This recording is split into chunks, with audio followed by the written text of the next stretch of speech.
Good morning, everyone. Ladies and gentlemen, it is I, it is he, it is me, P-double-D-E-Tep Wakuin in the Place to Be Reviews, right here with all of yous.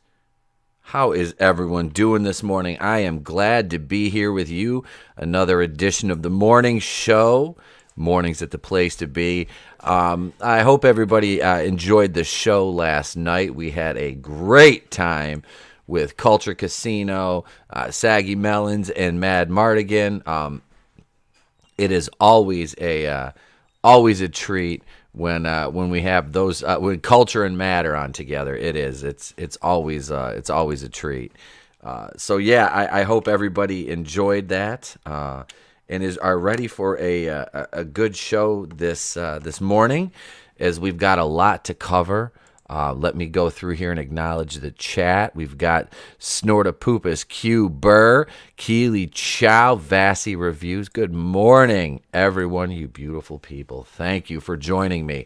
We're going to talk about some MCU stuff. And we kind of touched on this last night, but it goes along with what kind of everybody else is saying. But I really wanted to talk about this because it's kind of sad that we can't even celebrate or enjoy the MCU anymore without being made to feel guilty if you look a certain way, or if you have a certain value set.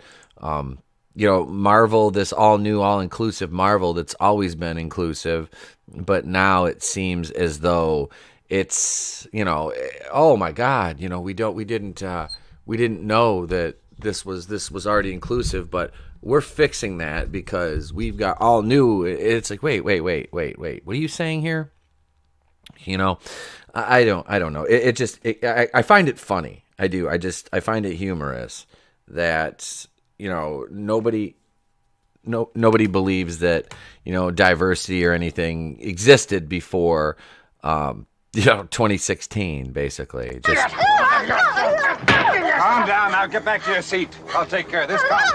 Calm down. Get a hold of yourself. Doctor, you're wanted on the phone. That's basically what Marvel's doing to us. They're just like shaking us and slapping us in the face and saying, "Look! This is what diversity looks like. This is what inclusion looks like." It's like, well, no, because those characters, I don't know. And we kind of talked about this the other day. You look at, say, the Eternals, for example. The Eternals and Shang-Chi are probably not going to get a release in China, which is going to really hurt them. But you can tell with the aesthetic of the Eternals that they're reaching for that Bollywood market now, too. Alec Arcane is here. Good morning, Etep. Good morning. Thank you for joining us. We appreciate you being here for Mornings with the Place to Be. So I don't know. I just, the Eternals to me is not exciting prospect. It's really not. And it's not because I didn't know the characters, because I didn't know who the Guardians of the Galaxy were before. When did that one come out? Like the first one was like 2014? 2014 or 2015? I didn't know who that team was. I'd never read any of the Guardians of the Galaxy books. I've heard of them in passing, but I never went out of my way to, read any of the comics or any of that, but they did a great job bringing it to life. I don't know. Like I said, this whole Eternals thing, it's just like, to me, this is just like, I'm not and really never have been an Angelina Jolie fan. This cast, this just looks like a bunch of has-beens, never weres, never gonna be's. Apparently Chloe Zhao's the best director on Earth now, which I don't, honestly, I'm not gonna lie, I've never seen Nomadland. I wasn't even aware of what it was. I had no idea. I was like, I heard, she won Best Picture at the Oscars for it. I'm like, okay, cool, Oscars. Another. I don't watch the Oscars. I don't watch award shows anymore. They used to be fun. to watch, but now it's just like, hi, do you want to get hit over the... Hey, kids, do you want to be hit over the head with unwanted political and sociological social messaging? Well, come on over and watch the Oscars. We'll pound you into the ground with our views and the way you should think for 2 hours. That's basically what they're doing. And it's like, no, I that's a hard pass. That's a hard pass for me. But I mean, everything about this just looks like the logo. It's just basic. This is a cast, and it's like I love how they like. It's like, are you purposely trying to make them look like Skittles? Like I don't know what you're trying to do here. But I know the one thing. Everybody's like, oh, the Black Knight's in this. Now all I can think of is the Black Knight from Family Guy. Madeline, I'll meet you at the Honda. No, it is. It just, that doesn't have any. There's nothing. The trailer was boring. Morning, Darius Munchausen. Good morning, sir. Thank you for joining us. No, the trailer was boring. And I don't know. I just, let me know in the chat. Are you guys gonna see this? Are you gonna watch it when it comes out? If you have Premiere Access on Disney Plus, is this something you're willing to pay for? I mean, because it doesn't look like it's worth paying for. It really does not. I don't know, but like I said, I want to know. I want to know you guys' thoughts though on this, because like I said, I look at it and I'm just completely underwhelmed. God, it's just funny, what Marvel is trying to do is beyond me. I mean, wow, we know what they're trying to do, but it's like at some point somebody's got to step in and say, hey, remember when you made good movies? Remember when you had Captain America and Iron Man and, despite the hate, the original Thor and Thor 2, like I said, after watching Thor Ragnarok, I'll go back to, Shakespearean Thor and seeing what they did to him in Endgame. Infinity War, they handled the character, I'd say, pretty well. But Endgame, it was a fucking joke. It really was. What's up, Tony? He said someone just tried to sell me knee pads at the laundromat. If you're not roofing, then I would run. Tony said, I love the first Thor. I did too. I really did, man. I liked the way they treated the character in the second one was kind of like, all right, so these fruity little aliens come in. It's like, they always make the Asgardian soldiers look like bitches. It's like, all right, like Lady Sif like beats the shit out of like 10 of them, like the Warriors 3, like they just fuck up like 30 of them. Like, all right, man, look, I know you're these are not your main actors, but it's like, if you want us to buy them in any sort of way, I'm like, just stop making these these armies look bitch made. Stop it. You understand? John Davies says the only thing wrong in the first Thor is his eyebrow. Yeah, bleaching his eyebrows was not a good look. Like when I bleached, because a couple years ago I bleached my goatee and all down here. This was black, but this was all blonde on the sides. To do my Hogan thing. The last thing I was going to do is bleach my eyebrows. Because my eyebrows are dark, like my facial hair. So it's like, I'm not doing that. No, that was just, it was a weird look for Hemsworth. It really was. What's up, Gaming Vulture? Hail from the salon. I'll read the chat. I've the phone muted. I need to put on closed caption for you, Vassy. She's just reading the chat. She's like, the hell with E-Tap, whatever he's saying. Oh, girl. Hang on. I'll say hi in the chat to Vassy. There. She's in the salon. Getting hair did, nails did, everything did. Is it date night? Let's see. Good morning, Vassy. There we go. Gaming Vulture, brother. What is going on, man? What is going on? Good morning to you.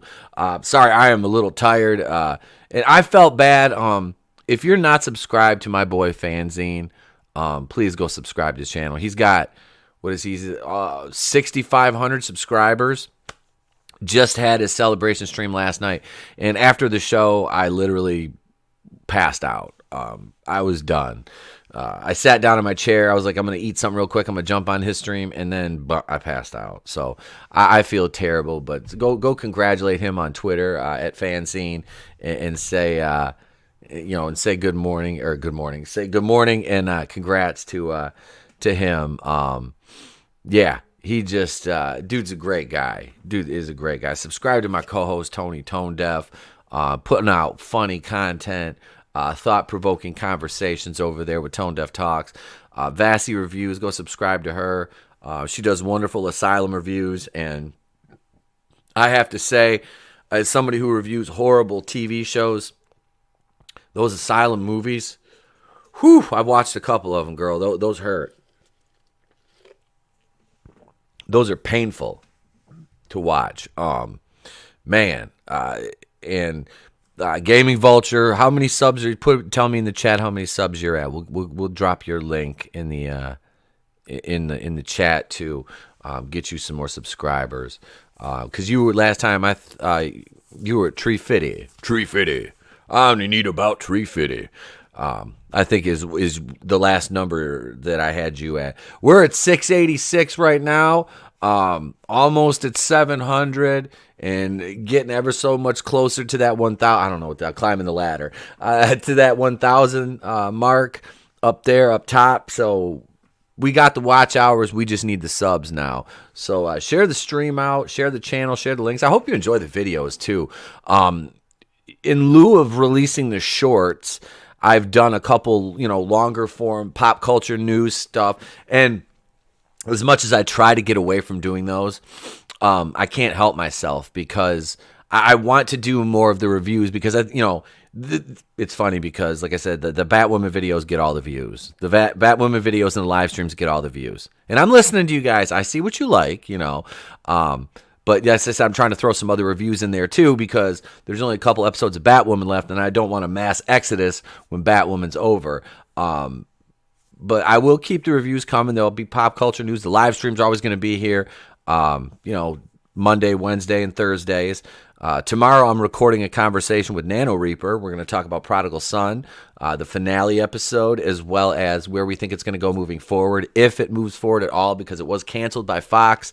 Good morning, Zachariah 315. He says, good morning, y'all. Good morning. Thank you for joining us. I appreciate it. Yes, Keely Chow, you are suffering watching Batwoman. And like I said, guys, I watch. There's only two other people I watch do Batwoman reviews because I think they're funny. Is Az from Heels vs. Babyface, and not that somebody with 200 and some thousand subs needs a pop from me, but I'm sorry. Batwoman that's my domain. I've covered, like I said, I get territorial. I've covered this shit for 2 years, and I've suffered, man, for 2 years doing this for you guys because it was like Superman and Lois. I got to watch the return episode, John. Final and I are going to Final Death Star, Enter the Unfamiliar. My twin, sans the hair. We're going to do another video and talk about the rest of the first half of season 1. And some of season 2, get us all up to date. So we'll do another video. It'll kind of be like what Nano Reaper and I are going to do tomorrow with Prodigal Son. So we're going to go through that. And so that's coming up too. I loved the first half of Superman and Lois. I was shocked. After one episode, I'm like, okay, they'll hook us in with the pilot. It'll fall apart after that and just fall right in line with the rest of the CW type nonsense. But no, it's held its ground thus far, and it has done well. I just worry because the way they shake up the writers over at the CW, and like I said, I just don't want to fall victim to having all the hope built up for how good it's going to be, and then just get smacked in the mouth. Yeah. I just, it worries me. It really does. That they could, potentially screw up something that could be good for them as a network, because God knows, they're not good. They're not. And that's another funny thing about the CW is one thing I always get when I make fun of Batwoman, and I'll make fun of the ratings. And I got this on a tweet. I tweeted right at Caroline Dries, who still, if you're wondering, has not blocked me on Twitter. But we're gonna make that dream happen. Like I said, I'm working on my Infinity Gauntlet. Speaking of Infinity Gauntlets, my son graduated kindergarten yesterday, and my mother-in-law got him like a gauntlet, but it's not one of like the molded, like the hard plastic ones. It's flexible, and the Infinity gems still light up on it. It doesn't make any sound effects, but it lights up. It's really dope. If I had it, I'd grab it. It's fucking cool. Like, I swear to God, like, he got up this morning for school, and I wasn't even out of bed yet, and he had ran, comes back to bed, jumps in. He's got it. The room's dark still. My wife's getting ready for work, and he's got the gauntlet on. He's like, "Dad, check it out." I'm like, it was cool. But yeah, so Mini Meetup graduated from kindergarten. I got to give a shout out to my the assistant to the regional manager too, Red Gaze. It's his birthday today, so I'll be over on his channel tonight, 6:30 Eastern, for the Red Gaze birthday celebratory stream. I almost made a gaff there. Jesus, I can't talk. I haven't had a full cup of coffee yet. So you guys are. I'm waking up here with you. We'll get to an article. I won't just babble. I promise. I'm probably boring you guys half to death.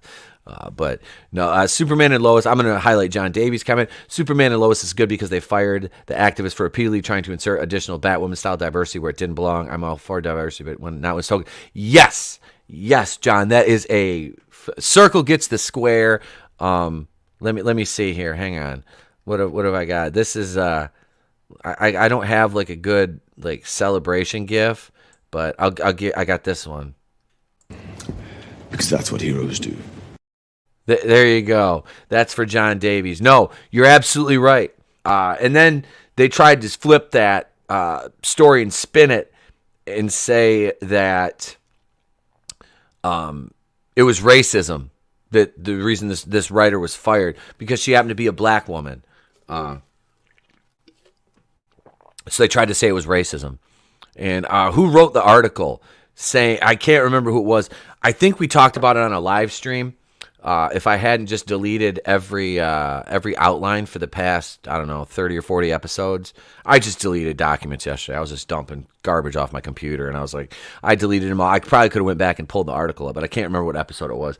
But we did talk about that, about that writer getting fired, and how it was absolutely ridiculous, the things that they were trying to insert to the show, and it's like, How did you think this is gonna go? Like, well, there's not enough time. We expect more from Superman. It's like, yeah, that's what it was. It was all spin. Never heard of Caroline Dries. Who is he? Surprisingly, she's not the Butch. Not that there's anything wrong with that. I'm not casting aspersions on the the LGBs. The T's, I got two cousins who are T's, and I can see why the rest of the alphabet doesn't like the T's sometimes, because the T's, like, everybody's pretty well, like, you should be at this point accepting. If you're not of the we just call affectionately the alphabet community. And I one of my friends, kid went to high school with me, and he's gay. He's openly gay, which he has been for a long time. Married, super good guy. Occasionally when he's drunk, he hits on me. I don't mind. I just take it as a compliment and say I've got universal appeal, and at least somebody finds me attractive at this point. But no, it's funny because he jokes about that, and I always, oh, you alphabet people. He does. He laughs at it, and he calls themselves that, and it's funny.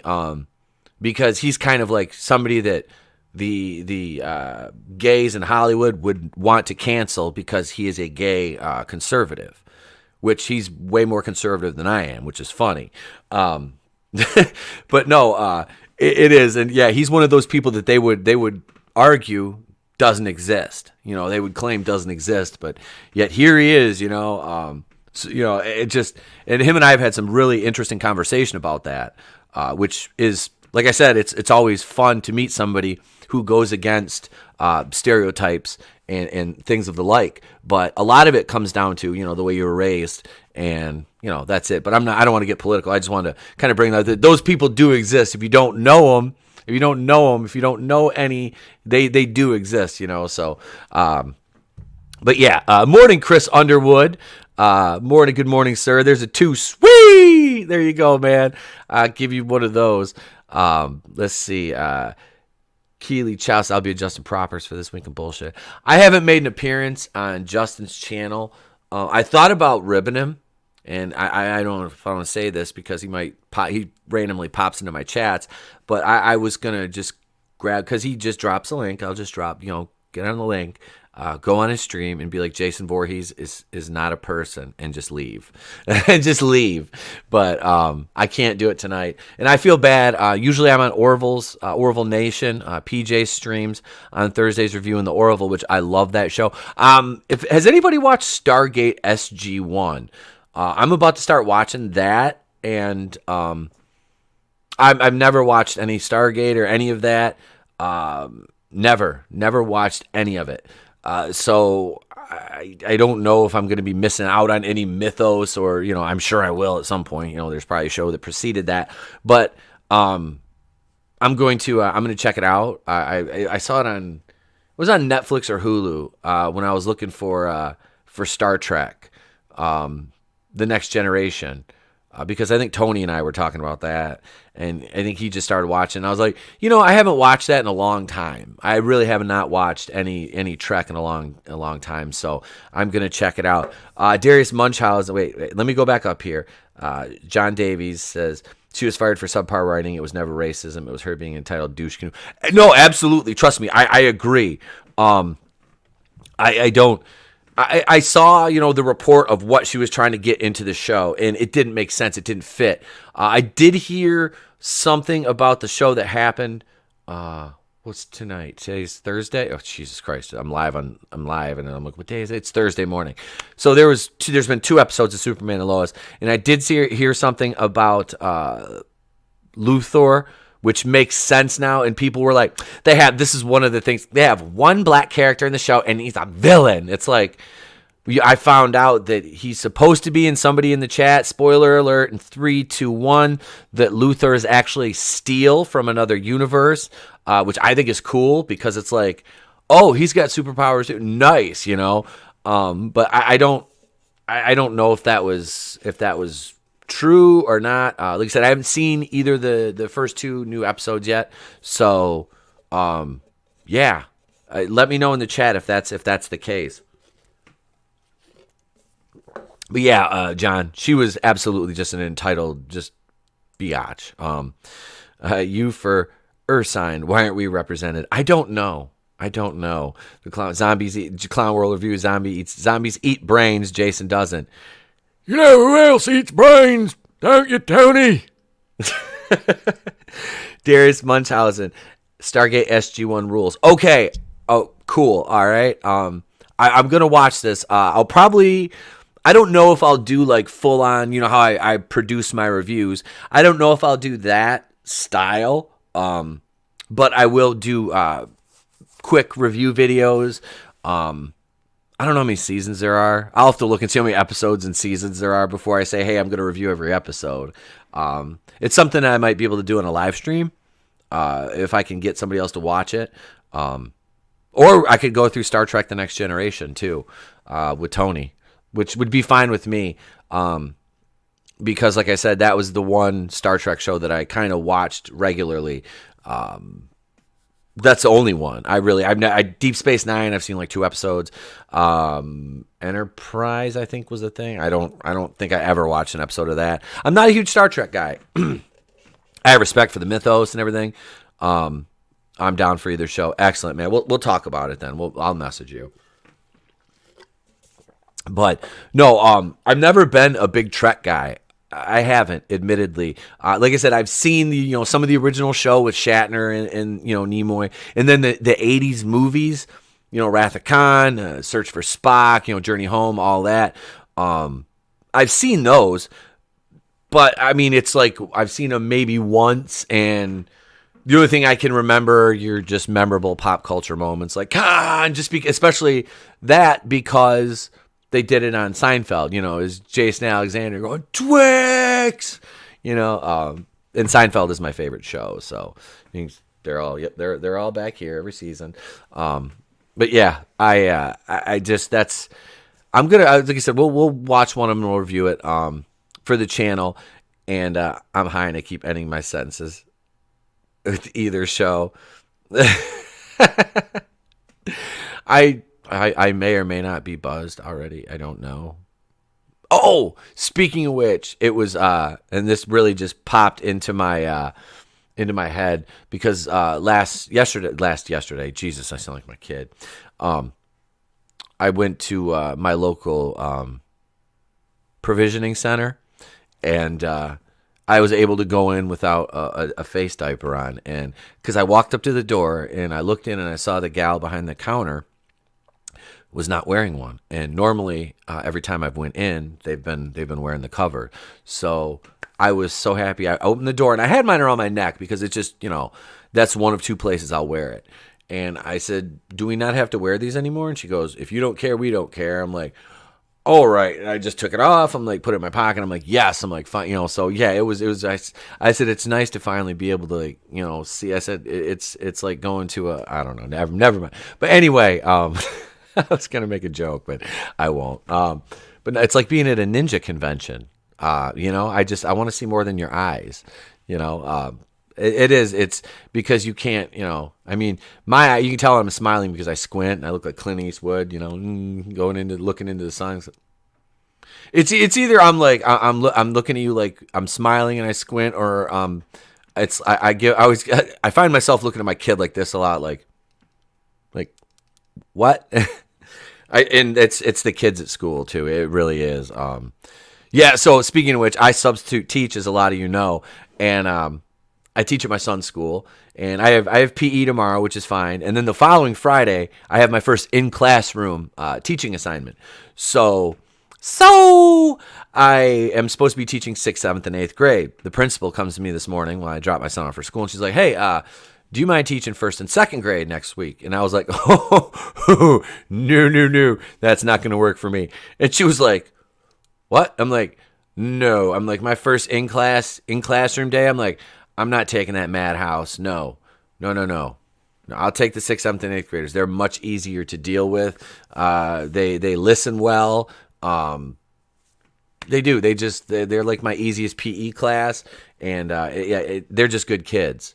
So, I mean, the 1st and 2nd graders are good kids too, but they're 1st and 2nd graders. They're wilding out, and I'm just like, whoa, let's pump the brakes. I can't deal with all that. So I'm because they have a golf outing and all the teachers are golfing, so it's like they call in the they go to the bullpen and it's like, "Hey, call the righty. Here comes Mr. Pete out of the bullpen to teach 6th, 7th, and 8th grade." Then they're like, "We actually need you to do 1st and 2nd." I'm like, "No. Not going to do it. Not going to do it. Wouldn't be prudent. Not at this juncture." "Okay, come here, you fat ass, if you want to come on camera." My cat is down here, like, just ramming into my leg. That's why the thing will shake, because I'm set up in my living room here, and I have literally my computer is set up on... Okay, come here. Hang on. Okay. Behold, my chunk. This is Big Meech. He is big. He's a Norwegian forest cat, and he's like 17, 18 pounds. He's a big boy. This big monster, right? Yep, that's the big fluffy. There, all right. Go eat. I know you're hungry. Yes, he is. He's fluffy. He's very fluffy, and him and my dog, they rumble. They're only about 6-7 pounds between them. Those two rumble. Nat she's sleeping right now though. She's lazy. She's like a house cat. Oh, today on Pet Talk with Etep Wakuian. I know, dude. He's just laying here, flopped across the floor like a big fat fluff ball. How did we get here? I don't. I think I did take an edible as soon as I got home. And I have to go to work in a little while, so I'm drinking my coffee, guys. I'm not teaching today. Relax. It's the other job. No. So I want to go back to John Davies' comment. He said, you could do a series of films that become uncomfortable if you gender swap the main character. Back to the Future would be the dad hitting on his dog. Oh, my God. Oh, that would be even, yeah, looking back at that. I know, buddy. Looking back at that now, yeah, I talked to him, okay? Like a lot. If he ever answered me back, I've never been so inebriated that he's answered me back, and that includes my wine nights. So I have problems. I really do. You guys are awesome, though. Thank you. 11 people in the chat. Brutal Morningwood is here. New channel idea. Etep Talks Pussy. Quick joke about that. I actually joked around about starting an OnlyFans, and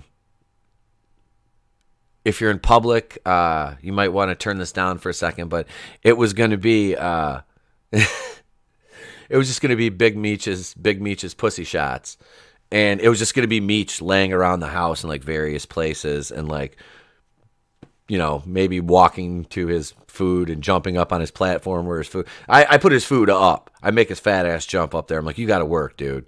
I'm like, you can't just have the food on the floor, because then the dog would eat it.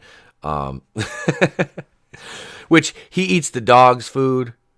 He'll walk over to her food bowl, and he'll literally just like poof, and just like walk right up, and the puppy gets back. She's like 2, and he's about to turn 8, and yeah. So he's been through like two other dogs already. One of them passed away of old age, and the other one we had to rehome because she tried to bite my son when he was an infant. And that was the end of her, which was sad because I adopted her. All our animals are always rescues. And I will advocate that if you adopt pets outside of Adam Shawhan, who I'm trying to talk my wife into getting a dog from Adam Shawhan. Those of you who don't know, Adam Shawhan raises dachshunds. So he has a wiener dog, and they're a very caring facility too. I've seen pictures and videos of all their dogs, and if the dogs don't get adopted out, they become family members, and they keep them, and they just live there. And their dogs are all happy and very, very good, bloodline. So yeah, I'm trying to talk her into getting a dachshund, because they're so freaking adorable. And we've had big dogs, but my wife, she's like, I want like a shepherd. I'm like, I love shepherd. I'm like, wouldn't you want like a little lowrider, like dachshund running around? She goes, how's that thing gonna work in the snow? I'm like, and I usually go out and I snow blow, because I have partially, my yard is like an acre, so and I go and I have part of it fenced in for the puppy, so I take my my snow blower, so I have a walk behind with like a shield on it and everything, and I snow blow the backyard for her so she can run around and we can play fetch in the wintertime, and me and the kid can go in there and play with her. Plus it's easier to clean up the poop, because you don't want to wait until spring to clean up dog poop in your yard. There's nothing like nice snow. The snow is all gone, and there's like 75 million landmines. But we'll stop talking about the animal poop and whatnot. Like I said, Pet Talk, Thursday morning, Pet Talk with Etep Wakuian here. Let's see, Leah Thompson is a saint, and she boo-boos Madagascar vanilla. Oh, God. I can't even remember at this point what I was talking about. I'm so off base here. Tina Bojan, good morning, Tina. Tina's a great supporter of the community. Lot of channels Tina supports and chats. Like Keely Chow and so many of you guys, thank you all. We really appreciate it, especially streams like this, where normally I know you guys are used to me being on a panel, and right now I script nothing. I didn't look for any articles until like 2 minutes before we went on air. I was just like, I'm going to talk this morning, and maybe a few people listen. So we've been up to 14, 15 people in the chat here. There's 12 now. So thank you all. You're all wonderful supporters of this community and us at the channel here. And like I said, it's we, not me here, because if it was just me, I think I'd only be about a quarter of the place where I am now. I have an excellent team around me, and that starts with Tony and Red Gaze and everybody else who are too numerous to mention that is and have been members of the panel. So yeah, man. I just, ladies and gentlemen, however you may identify, I thank you all so much. Tina says we had to remove a rescue dog that kept trying to bite me and my infant son. The dog trainer said she considers herself my husband's wife instead of the head of the household. Yeah, Maisie was adorable. But she had anxiety issues from when we brought her home. And we got her, she was like 8 weeks old. Her and there was a litter that got dumped in the woods, and we went to the rescue.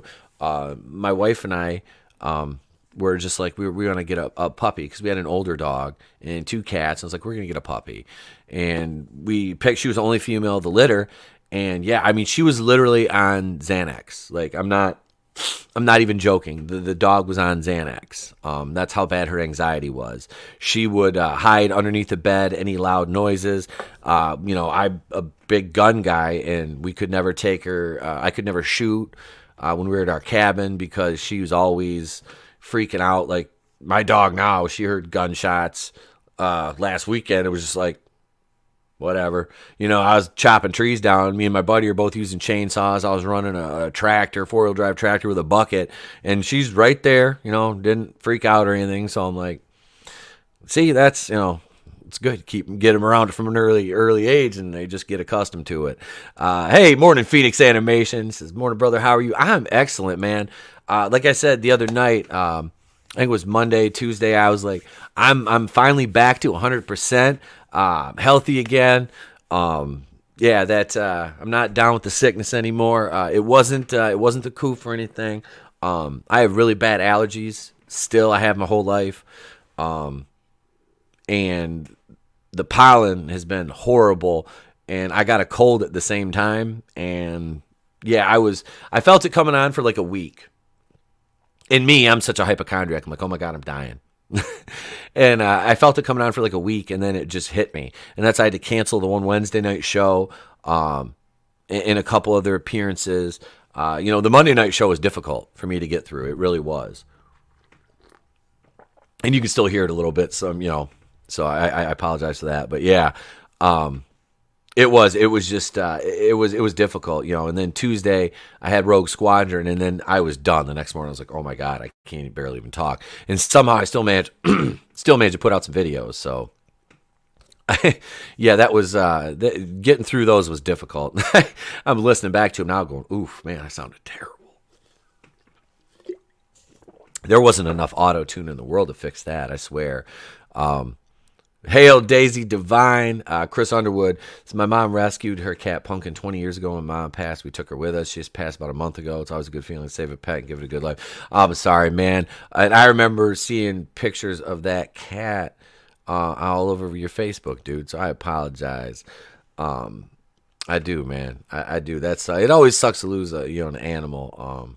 They're family members, Let's see here. I did have something on, where's this at?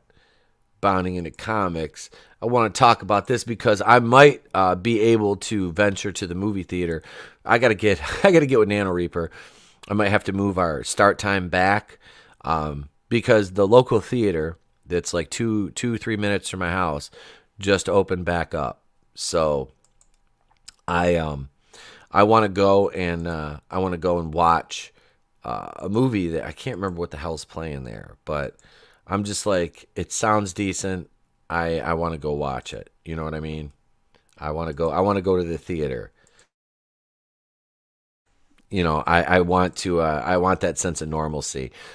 This is from yesterday. This is our man John F. Trent.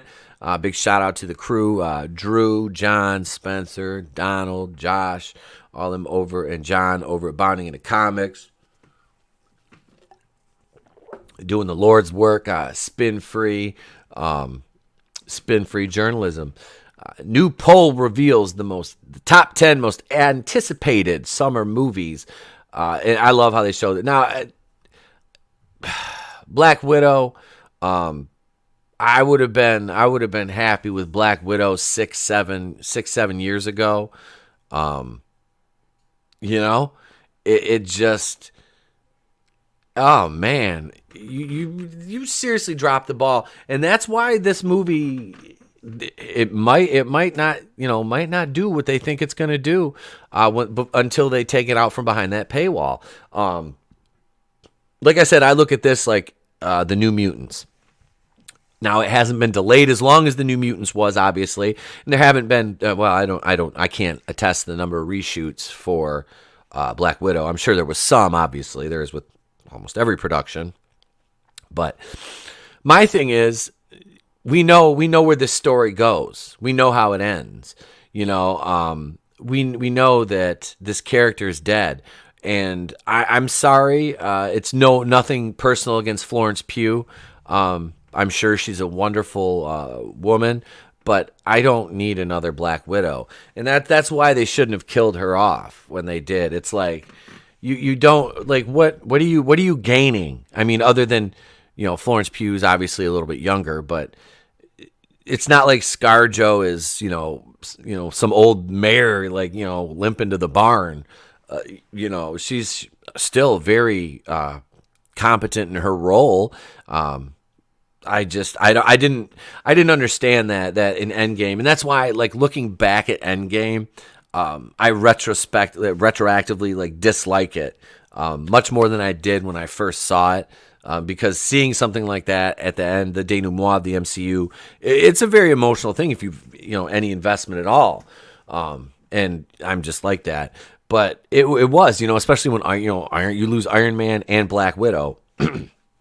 And, those are two characters now that I guarantee you they're kicking themselves in the arse for taking out of the equation, because Iron Man is the cornerstone. I mean, you took away the part of the foundation of your house. They are.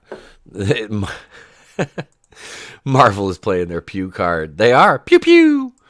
No, I mean, it's not to say that Florence Pugh doesn't look the part. I mean, she's, I'll say as a man, she's right up there. I mean, she's beautiful. She looks good. A little bit thicker than ScarJo, which, hey, I got no problem with that at all. But it's just like ScarJo is Black Widow, I know in the comics, Yelena Belova is, it's the New Avengers or Young Avengers or, one of those that she's on, but I don't know. It's not something that I needed. I was like, why don't you just not kill her off? Same thing with Iron Man though. I just don't think they wanted to pay Robert Downey Jr. anymore. But then you see the direction that they're going now, the all new, all stunning, all brave MCU, which is exactly what we're getting, and I don't want to say that, and I'm not saying that simply because there is, more diversity now, which, I mean, the cast is already, a pretty good mix. It's just their problem. It's problematic that the leads are, Iron Man, Captain America, and Thor, and they happen to be white guys. So, now we have, Sam is, and I love Falcon's character. I try not to drop too many F-bombs in the morning. I apologize, folks. That's the after 8 p.m. stuff, that's the TVMA. But no, really, I love the Falcon character. And like I said, it's Anthony Mackie who makes that role. He didn't need to be Captain America, I just, God, and then, Natalie Portman is Thor, when if anybody should be Lady Thor, it is Lady Sif should have, but I don't think you need to do that to Chris Hemsworth. You're nerfing him out. What's up, PJ? Hail Hail to you, brother. Hail, man. Thank you for joining us. Welcome. But no, they don't need to do that. They needed to keep these characters the same for a little bit and keep making money. Keely Chow says, wait, to be fair, Thor is played by an Australian actor. Well, you said it. You get this, Keely. Okay, now to be fair. To be fair. To be fair.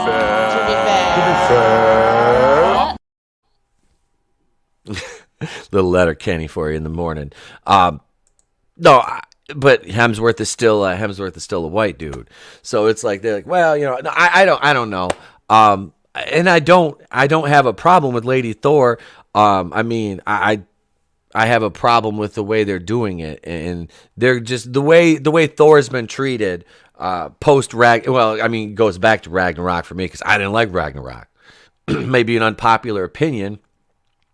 I'm not a fan. I'm not a big Taika Waititi fan. I'm not, and that's not me being contrarian. I'm not a big fan of his work.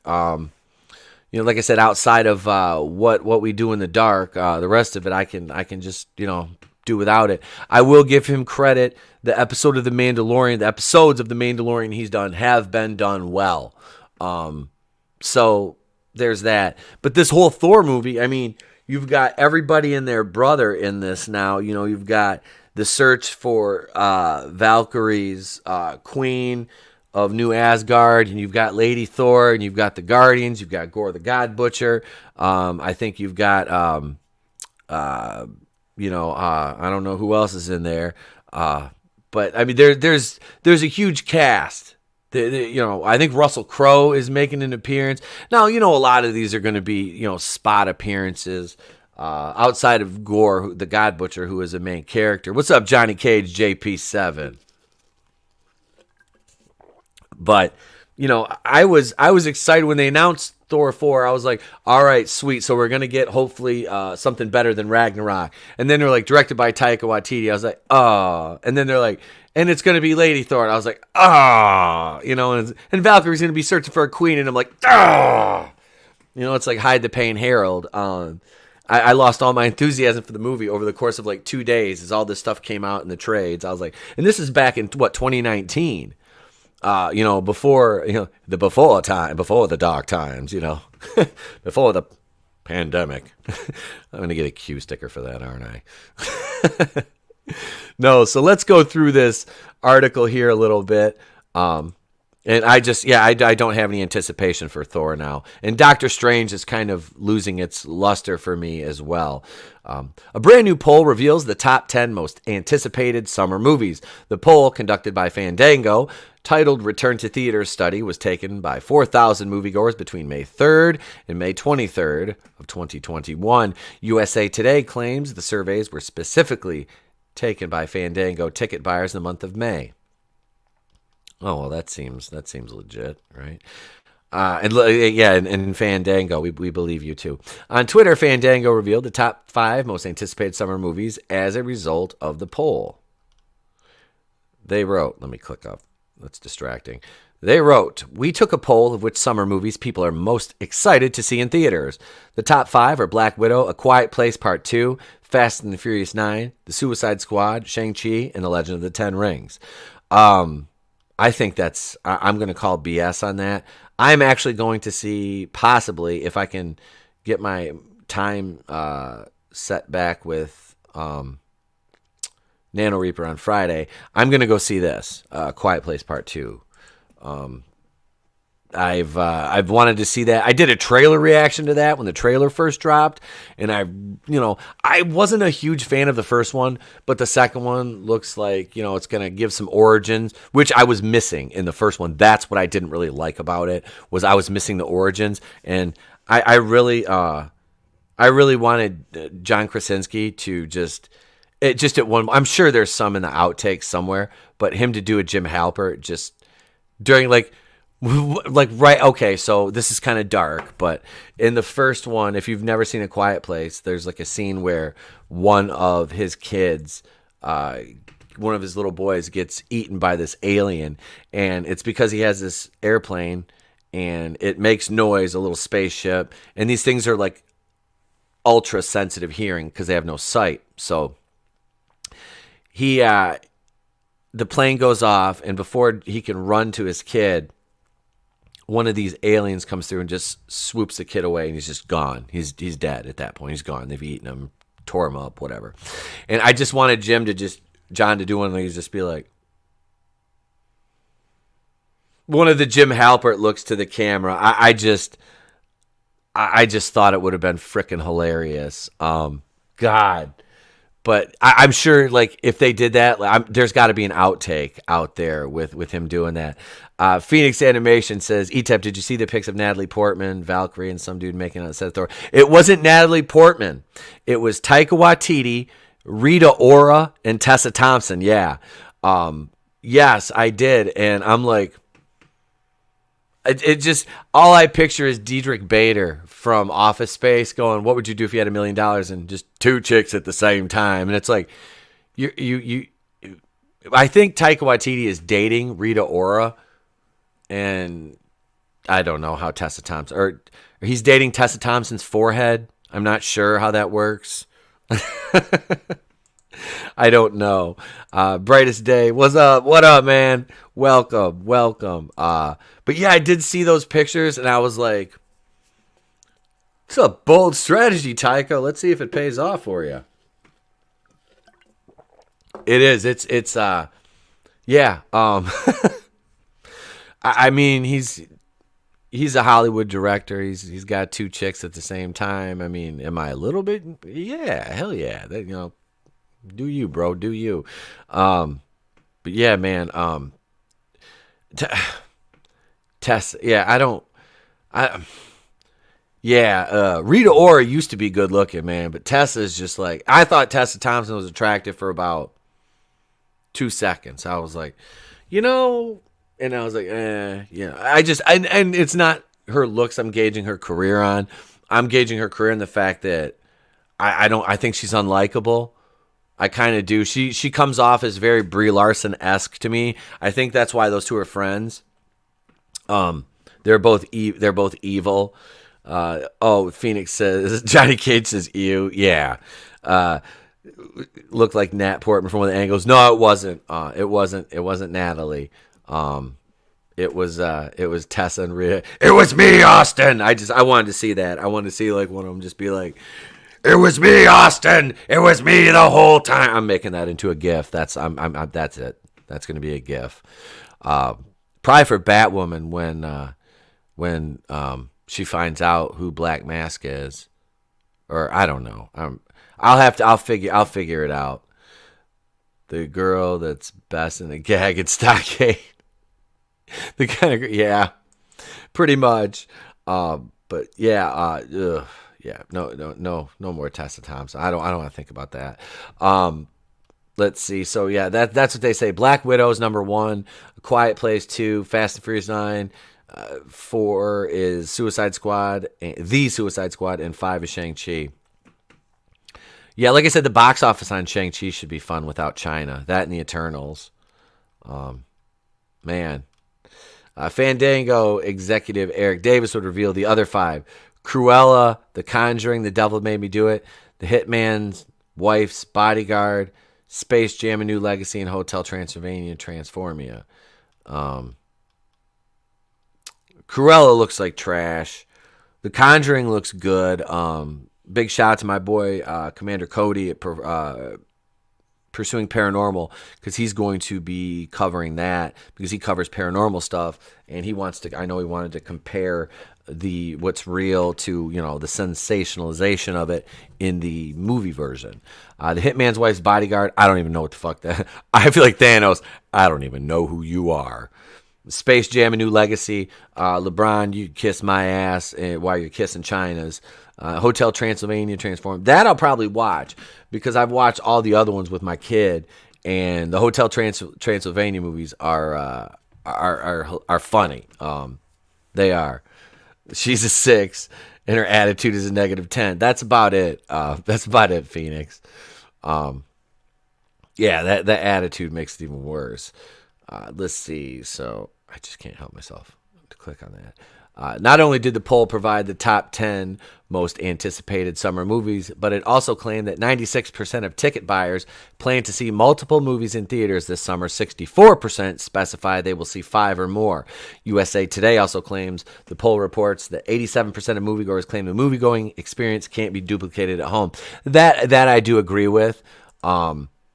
It's been difficult watching, some of the stuff. Like I haven't watched Kong vs. Godzilla yet. I mean, I know how it goes, but I haven't watched it yet because I wanted to watch it in the theaters. It was playing at my local theater. That was the first movie they played. Unfortunately, I could not go to any of the showings because I was out of town. And then they're only open, Thursday, Friday, Saturday, Sunday, and I was out of town. And then I couldn't the other nights because I have shows all those nights. So I was like, I couldn't go. So I'm going to try to go see try to go see Quiet Place 2 on Friday. Because the last movie I saw in a theater was The New Mutants. And I was like, oh God, if I never see another movie in the theater. And I liked the movie, but I'm just sitting back going, I don't want this to be the last movie I ever watch in this theater. Brightest Day says Hitman's Bodyguard was entertaining, and this is the same thing, only Salma Hayek with okay. See, I didn't even know what the hell was in it. I didn't even know who was in it. I didn't know what it was about.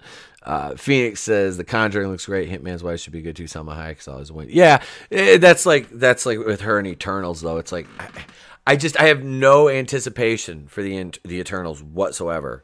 It's like it's the first MCU movie. I'm like I'm really like I'm gonna skip this until it's like absolutely free. Like I'm not watching this. It doesn't. There's nothing about it that does anything for me. It didn't look. It just looks meh. The hitman's wife's bodyguard's girlfriend's sister's little brother's body double stunt double. You idiots! These are not them. You have captured their stunt doubles. But yeah, so let's see what else Eric Davis says. Eric Davis detailed that according to the poll, 93% were gratified with their return to theaters and 87% felt theaters did a great job making them feel safe. More than 4,000. Okay, well, we get the point there. While the poll indicates that 64% of respondents plan to return to theaters at least 5 times, the poll might not be really representative of the American public, given it was taken by 4,000 Fandango ticket buyers from May. Yeah, I don't buy my tickets from Fandango. Box office grosses are still well below what they were in 2019. Before COVID-19, the top grossing film at the domestic box office this year is Godzilla vs. Kong, which has raked in $96.875 million. Damn, not even $100 million.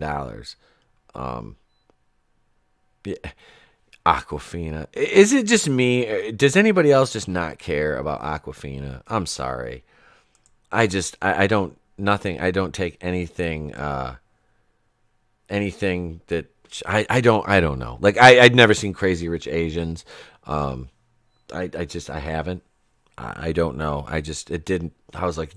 Nothing about it like appealed to me. I was just like, all right, whatever. It's a movie, and just kind of ignored it.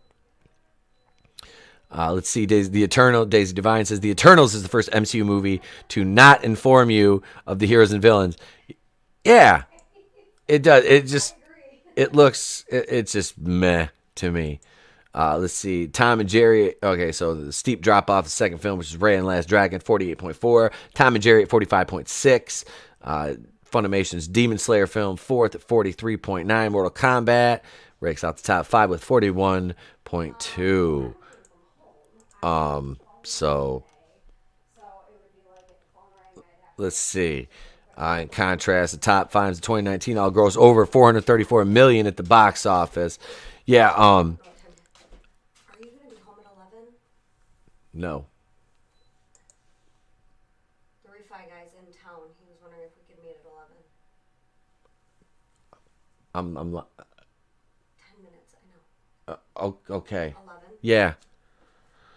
Sorry about that. I'm in the middle of I'm in the middle of finalizing refinancing my house, and I have papers to sign, and my wife is telling me that the mobile notary is in town at 11 a.m., and I'm supposed to be to work at then, so I have to, I'll be late for work. And then it's like I got to go wash my truck, too. It's, like, disgustingly dirty, so the pollen, like, my truck is, like, everything on it is black, and it is, like, straight up yellow right now from all the pollen, and I have to, it's fucking, I hate it.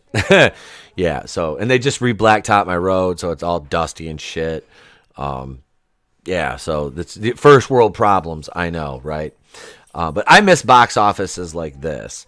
You know, God, when we actually used to go, yeah, you know, this just like, tell me they're not trying to make Cruella into Harley Quinn. I mean, seriously, please. Like, what are you doing? Like, what is the major malfunction here? Like, why does Cruella have to be Harley Quinn? Like, and is it me, or is Emma Stone just like it's like, I don't know which one is more dollar store Harley Quinn? Is it Margot Robbie or the Cruella version? I don't know. Man. Okay, so Margot Robbie, Harley Quinn from Birds of Prey, or Emma Stone is Cruella, you know, because they dumbed her down. They Rose Tico'd her. They gave her the Rose Tico treatment in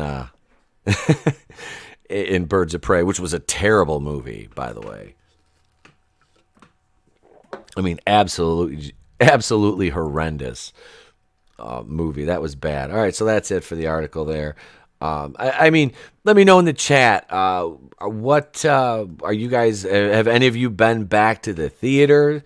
You know, are you going back to the theater, or are you still doing the at home on demand thing? Is that what you plan on continuing to do? Because like I said, I might, like I said, if I can reschedule a time with Nano Reaper, I might try to scoot out and go to see A Quiet Place 2 Friday night. The second one looks better than the first one, honestly.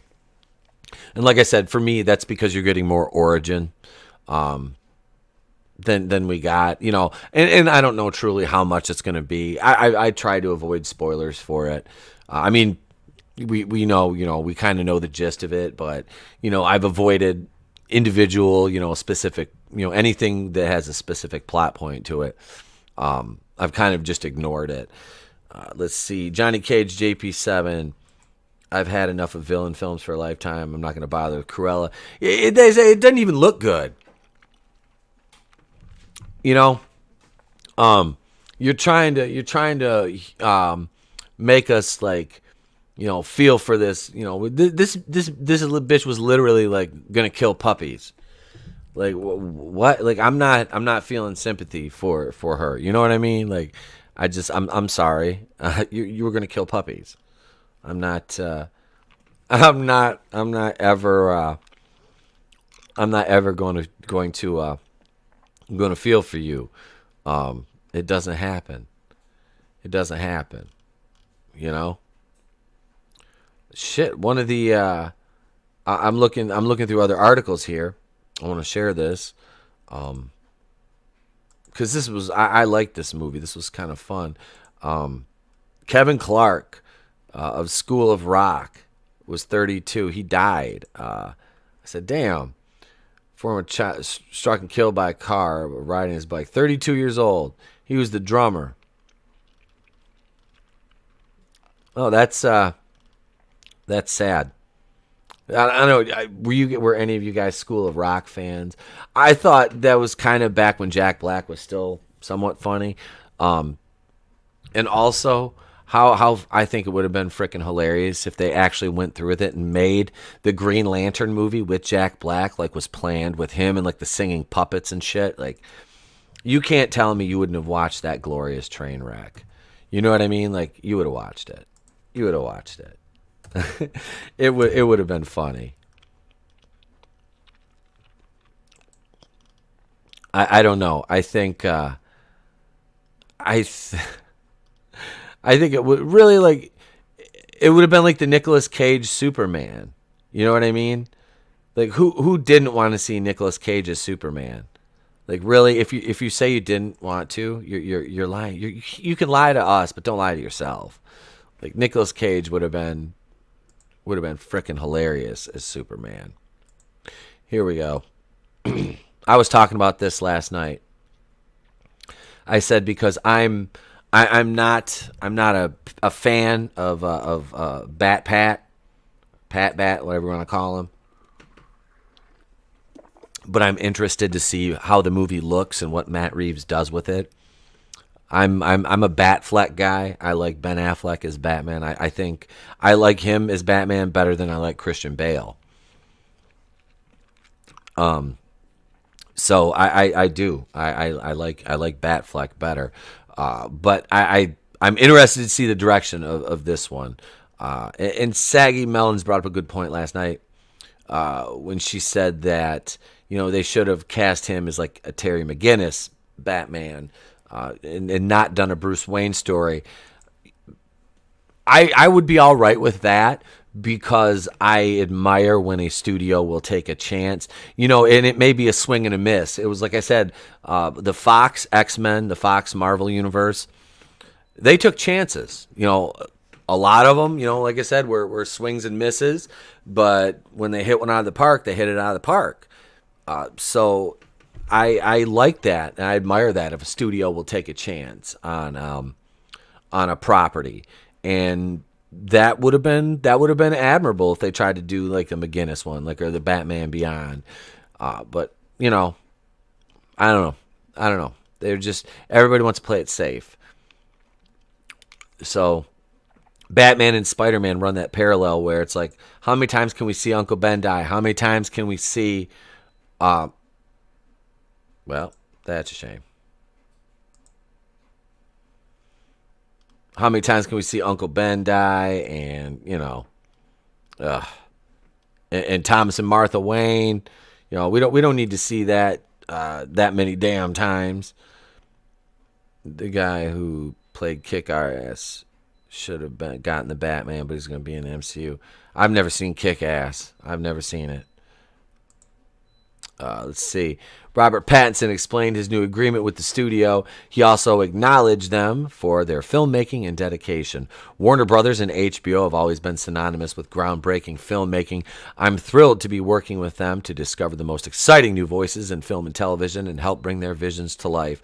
I've loved working with the studio over the years and have so much respect for their dedication, their willingness to take chances, and their desire to push the envelope creatively.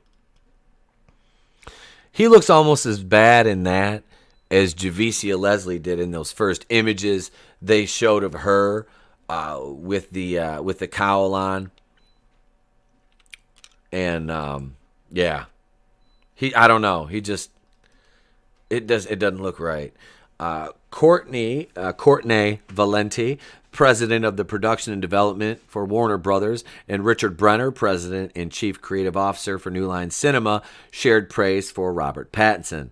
They revealed, "We have been incredibly impressed with Rob's eye for identifying dynamic new filmmakers. Additionally, he is continually nurturing exciting story ideas into compelling screenplays. We are so excited that Warner Brothers and New Line will be his home and that we get to benefit from his creative commercial passions." Although the Batman is a standalone franchise, DC Films wants Robert Pattinson to appear in other movies in the multiverse. He is their Batman going forward. Nevertheless, Affleck continues to be discussed for HBO Max. And that's what I'm talking about.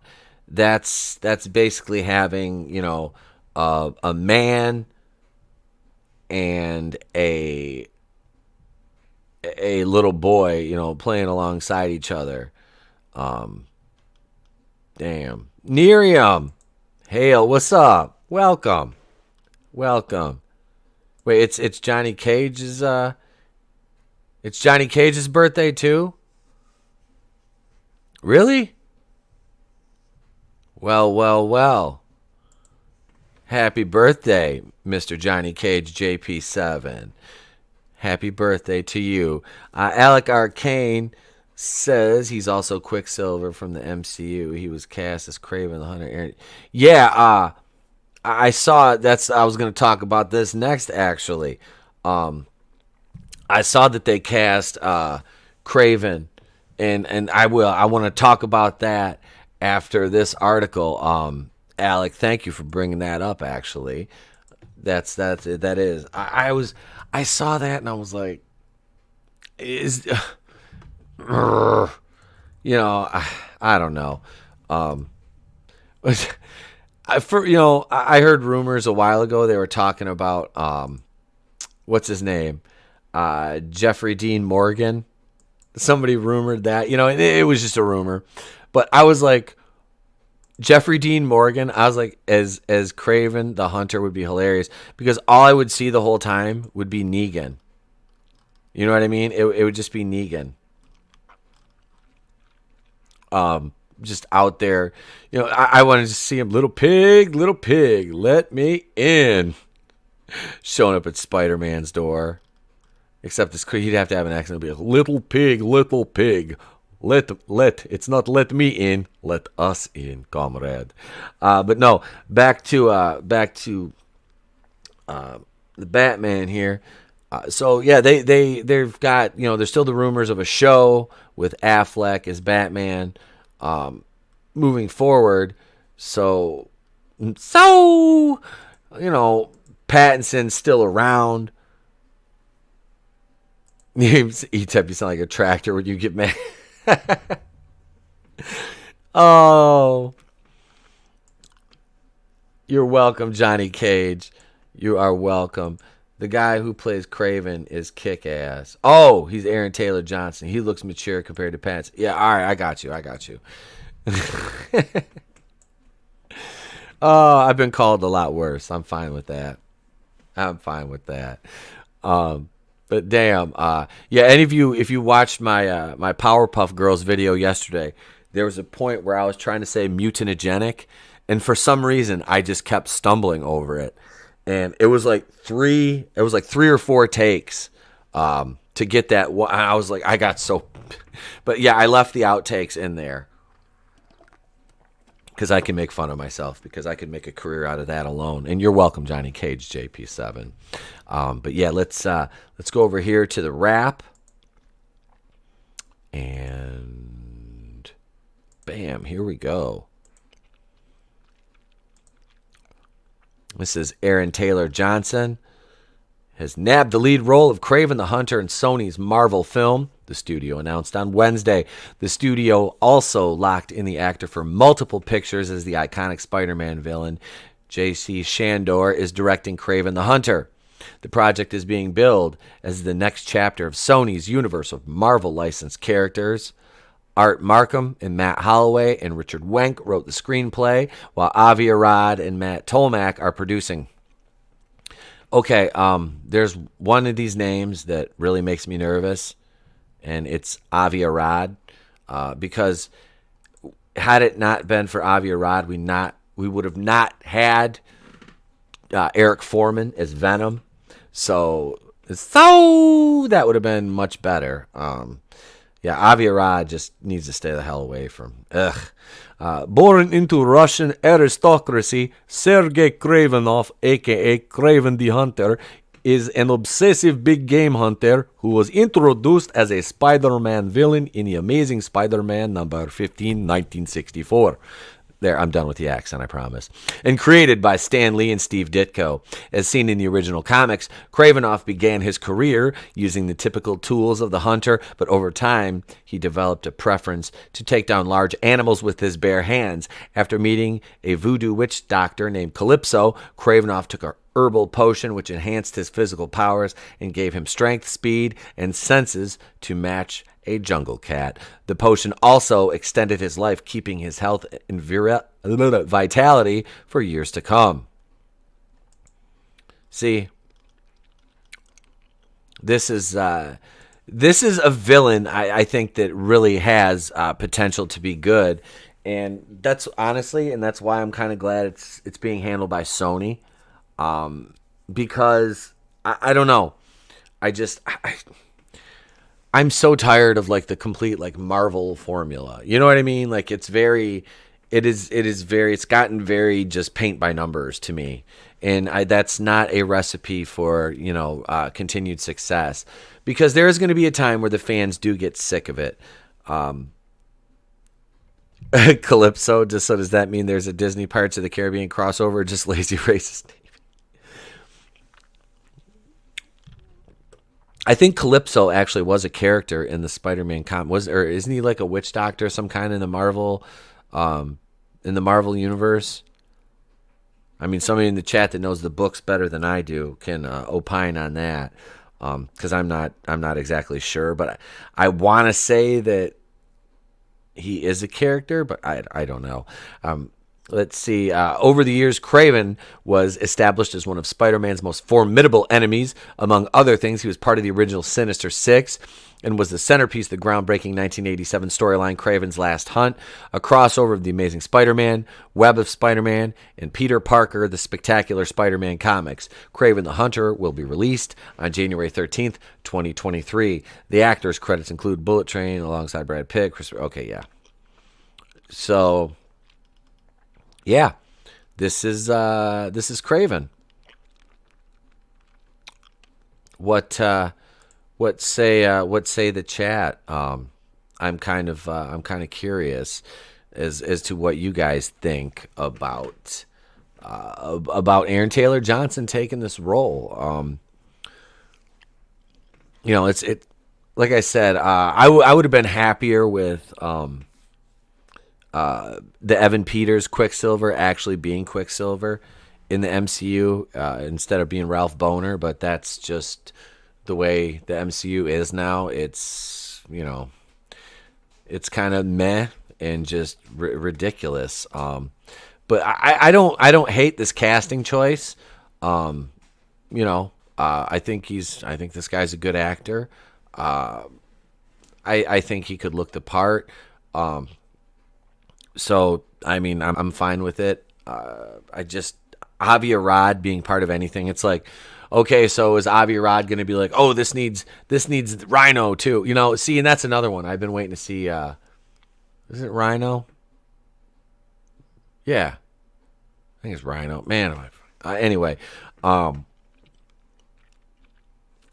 been waiting to see him in a movie, and like the Paul Giamatti version with the suit, the mech suit was cool. I like that. But would Miriam say, I'm looking at that pic, and poor Spidey, he's got a little alienish body shape. Yeah, that art is a little, it's weird. Yeah, his body is not, his torso looks weird, and his hips, everything in that is just, it is. Now that you pointed that out, yes. It is a very odd shape. But, I mean, look at, you're talking about, Daisy said the MCU. Look at what else you've got.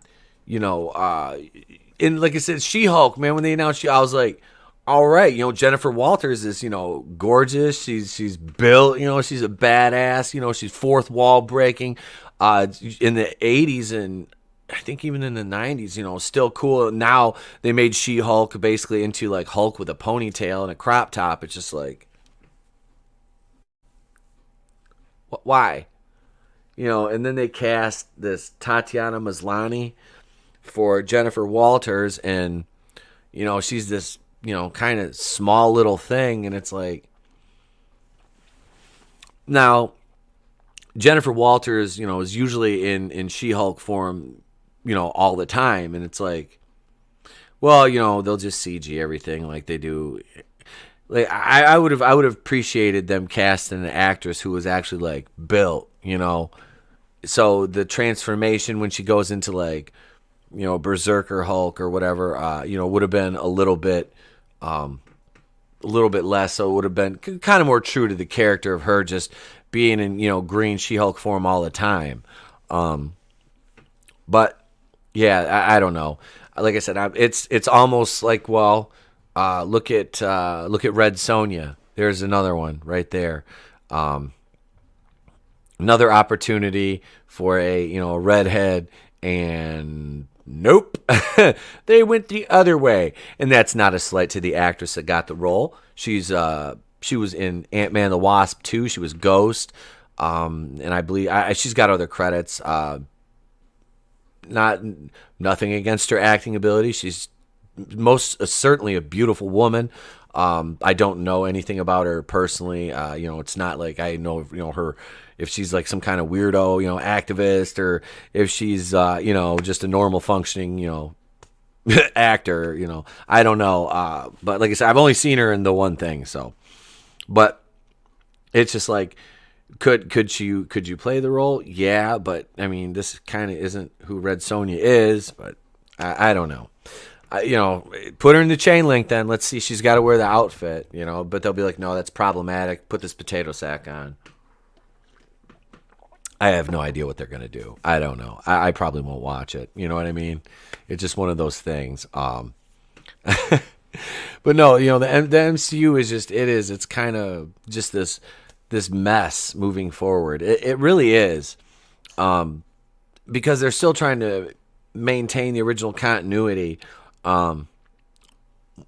With a bunch of background characters now, and I really honestly, it's funny, like Captain Marvel 2, now it's just the Marvels. It's like they almost know. Mining Monkey YouTube, why is this on my recommended? I have no idea, but hi. I don't know. I look at it like what. So you're trying, the Ironheart show. Look at that. So you're going to take a character with another failed comic run, and we're going to give you a show. It's like, what? Why? Well, Miss Marvel. All these post 2014, 2013, 2012 comics that failed are now. Oh, well, we need to put this on TV. It's not like there's not 1,000 other characters that are proven, successes and popular with the fans, the readers that you could go to and develop, that aren't shite, like America Chavez. There's another one. We're going to put America. It's like, why? We get it. We get it. We get it. We get it. We understand. We see what you're doing. There's no sleight of hand or anything like that anymore. The curtains pulled. We see, who's the great powerful Oz is. It's surprise. I don't know. It's not a surprise. It's just, it's like they honeydicked us for, to borrow a phrase, they honeydicked us for 12 years. And, made us, gave us these stories that we really enjoyed. And then it just, like I said, over time it became formulaic. And then it's like they start leaning in on, the identity politics. And all of a sudden it's like, bam, everything is this now. And, Hawkeye's another one I forgot to mention. Obviously you got Kate Bishop coming in. And like I said, nothing against Haley Steinfeld. I liked her in Bumblebee. I know a lot of people didn't like that movie. I've watched it probably 8 or 9 times because my son loves it.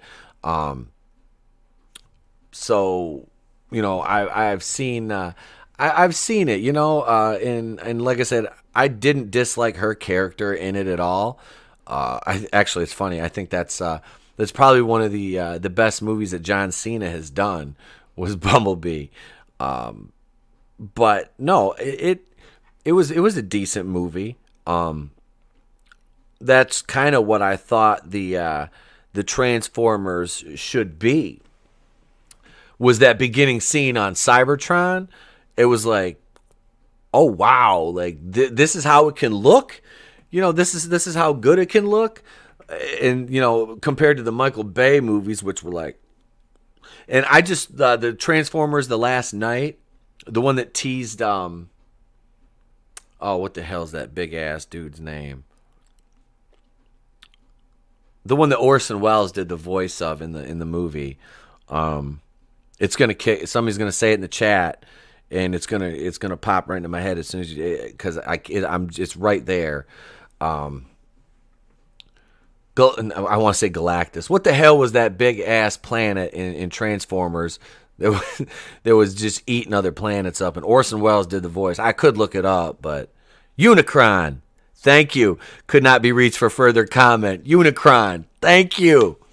Because they teased that at the end of the last night. Could not be reached for further comment. That's a new name here, so I thank you.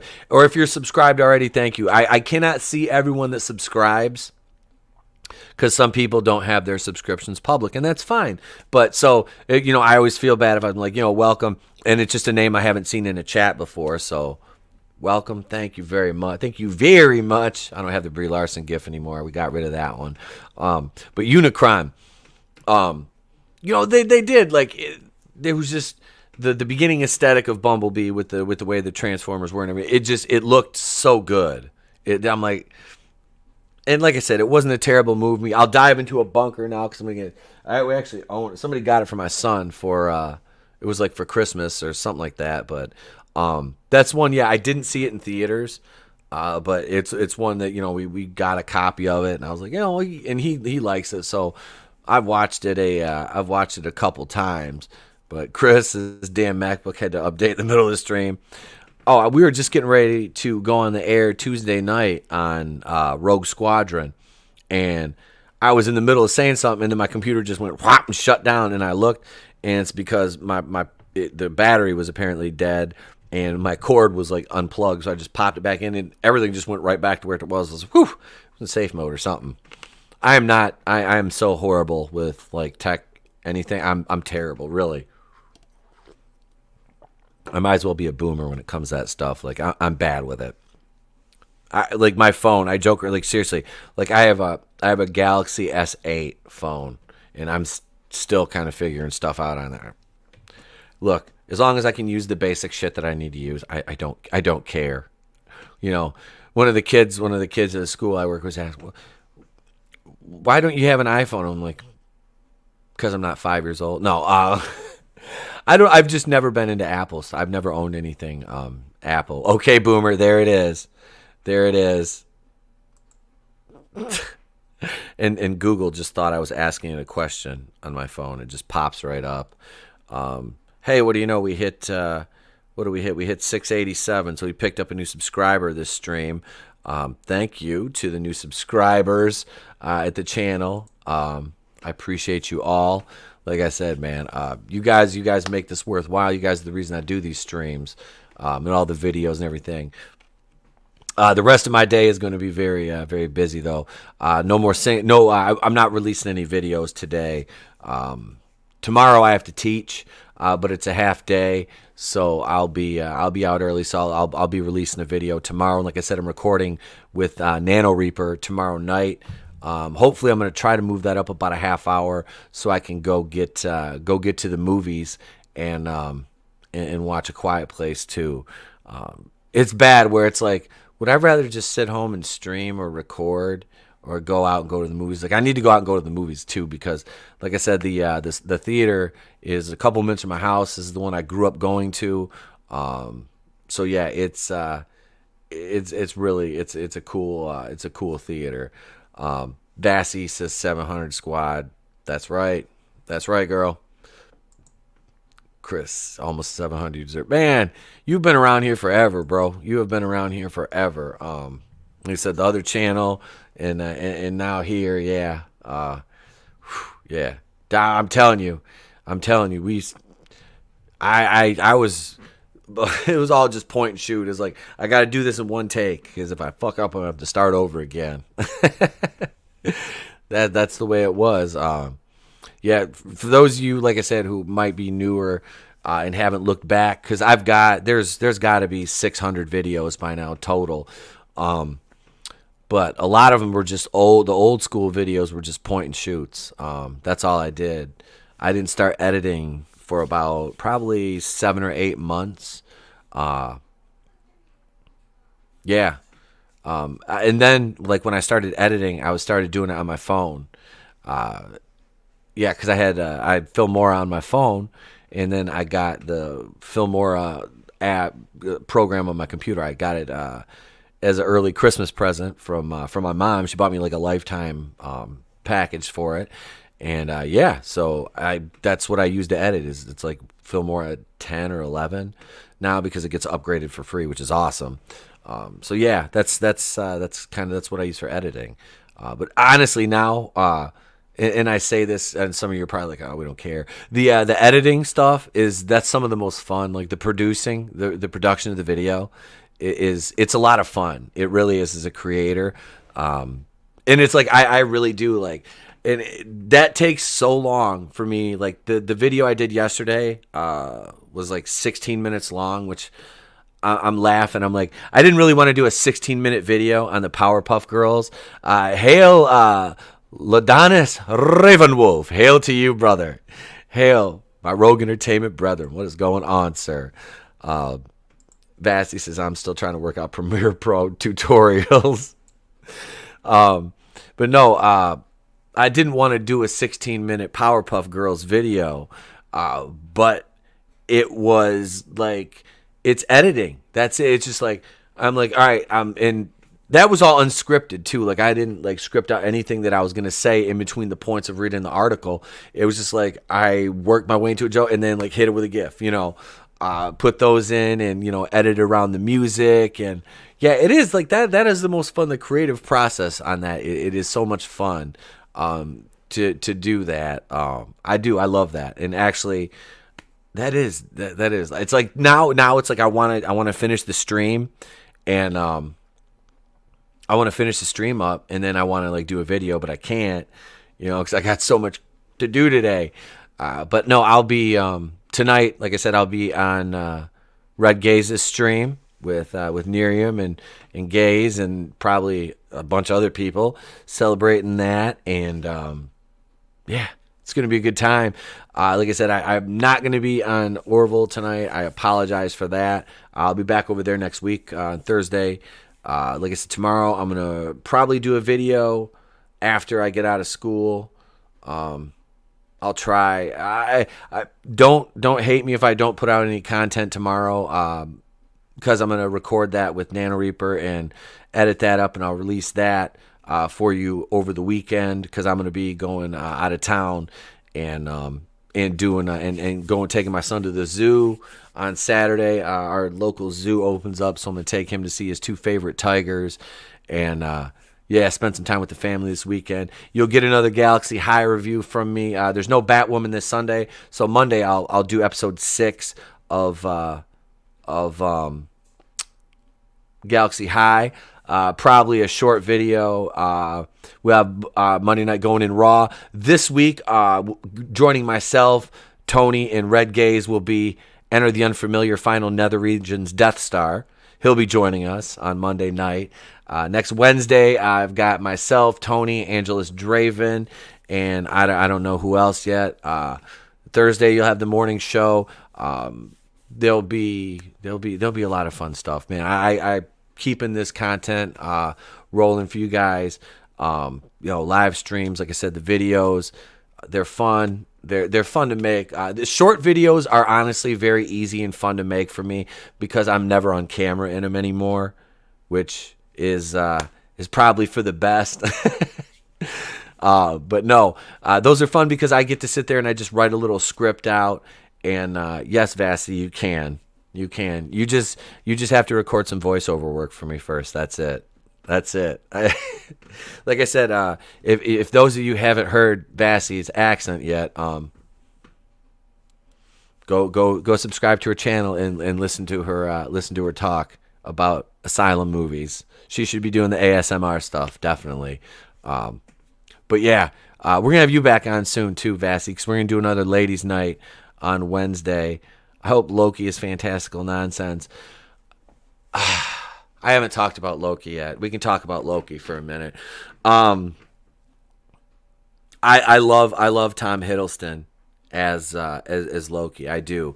I think he's a great choice for the role. But I don't like them making him into a good guy. It's like, I know the character goes, back and forth between the villain and the heel and babyface role, but it's like not all these villains need to be redeemed. I think this show might lean on him a little more of the villainous side, but yeah, I don't know. I was kind of underwhelmed by everything that I've seen thus far, especially finding out that Tom Hiddleston's only going to be in a couple episodes because they're going to be using the other versions of Loki. For me, that's just a cheap out. Like, I would still rather see Loki as Tom Hiddleston most of the time, even if for, half an episode he might be like female Loki or kid Loki. I would still rather see the majority of it be Tom Hiddleston as Loki, because that's where the money is. People aren't clamoring for Kate Bishop as Hawkeye. That's Jeremy Renner. That's Clint Barton. They're not out banging down the doors for Tatiana Maslany as She-Hulk. Well, to be fair, Mark Ruffalo is not exactly my pick for Hulk either. I can't stand Mark Ruffalo. I don't particularly care for his take on the Hulk character, what they've done with the Hulk character. I don't like it. If Edward Norton wasn't such a pain in the ass to work with, I would have liked it if it was still Edward Norton. Like I said, hell, at this point, I'd take the Eric Bana over Ruffalo at this point. Mark has no spine. No, Mark Ruffalo has no spine. Yeah. I don't honestly, outside of the movie Dark Water, that's about like a certain chemical company poisoning the water in a certain West Virginia town, that he played like a environmental attorney, I think. And I really, off the top of my head, I couldn't name anything else other than the Marvel movies that I've seen Mark Ruffalo in, or that I could recall. Like, and I mean that I have no idea. That's how little until I started hearing about him on Twitter, and then obviously seeing him as Hulk, and hearing things he said on Twitter, and it's like, oh dude, you're just insane. You're just insane. And yeah, he is. He's a wackadoo. He is. Ugh. And that's they say never meet your heroes. I don't. 13 going on. He was in that. That's what was it? Jennifer. What's her name? Elektra. Jennifer Garner, I think. Right? Possibly. I don't know. I didn't even know. Like I said, I didn't know he was in it. Jennifer Garner was the only person I think it was her. I don't know. It might not be. But yeah, I was never really, like I said, I don't know what the hell. Now we're gonna look up his IMDb. Hang on. We're gonna do this. Let's see.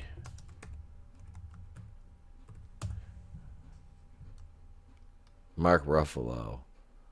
He's only worth $35 million. John Cena is worth more. He's from Kenosha, Wisconsin. Sweet fancy Moses. Hang on. I'll get you a screen share here. You're all clamoring for that. I'm talking about things that are boring people, and I'm like, here, let's look up Mark Ruffalo's IMDb. Let's see. He just looks annoying. Like, this facial expression right here, this is just like, that is a punchable face. Like, am I wrong? Like, am I wrong? Is that not just like a punchable face? Like, seriously, look at this. Look. Oh, let's see. Ay, cabron. Let's see. Where is his? Jesus, help me, Rhonda. I gotta zoom out a little bit. Let's see. All right, so Newsflash is in pre-production. Now look here. He's credited for 10 episodes of She-Hulk.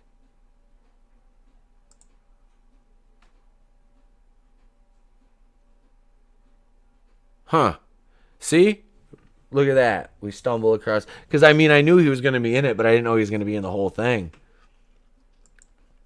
Because I imagine that's probably...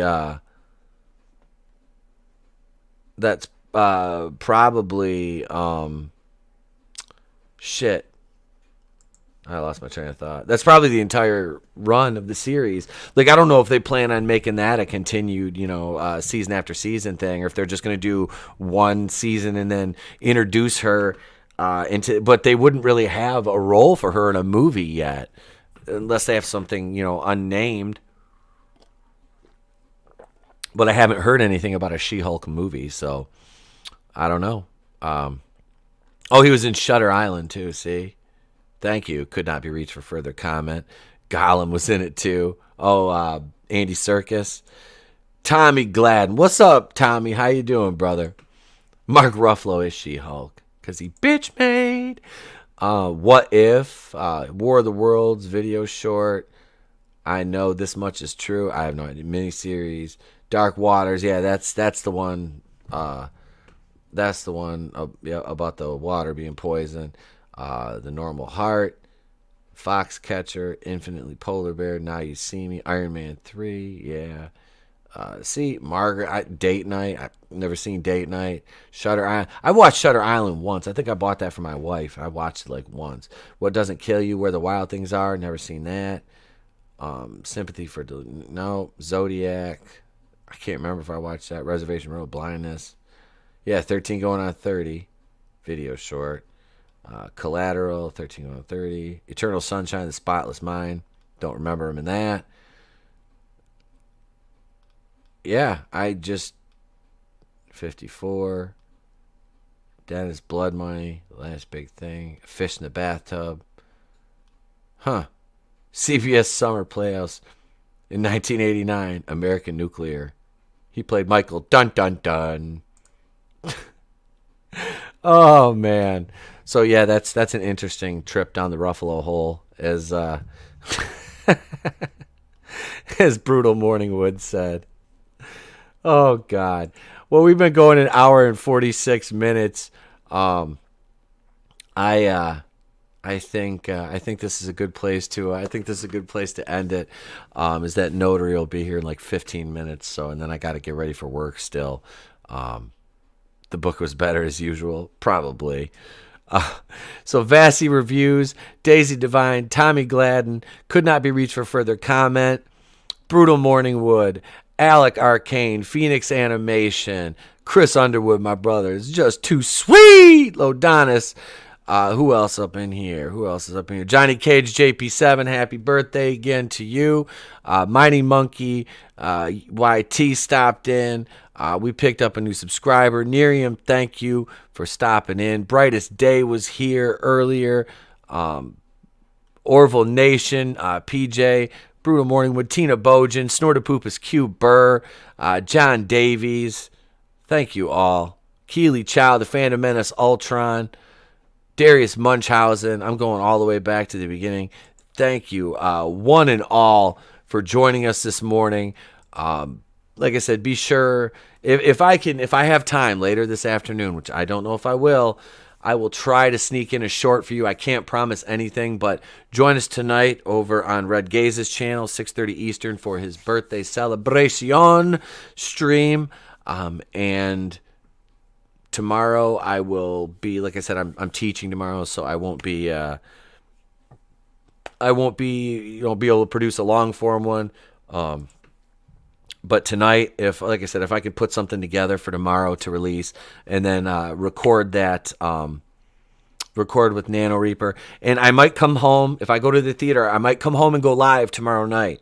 So, after A Quiet Place 2, and give you my thoughts on that, because that'll be easier than recording it. But yeah, so that's what you got coming from me the next couple days, and I'll have something to release Saturday. Because, like I said, I'll be going to the zoo. I'll be out of town. So thank you all. I appreciate you guys hanging out this morning with me for a little bit longer than usual. But, yeah, the chat has been hopping this morning, and I appreciate you guys. I do. I appreciate you guys and gals out there listening in and spending your time here with me. I'm Itepo Kuin of The Place to Be Reviews. I've been here with all of yous. And remember, if I don't see you, have a great day, a pleasant tomorrow, and I'll catch you on the next one. Star-Lord, take him home.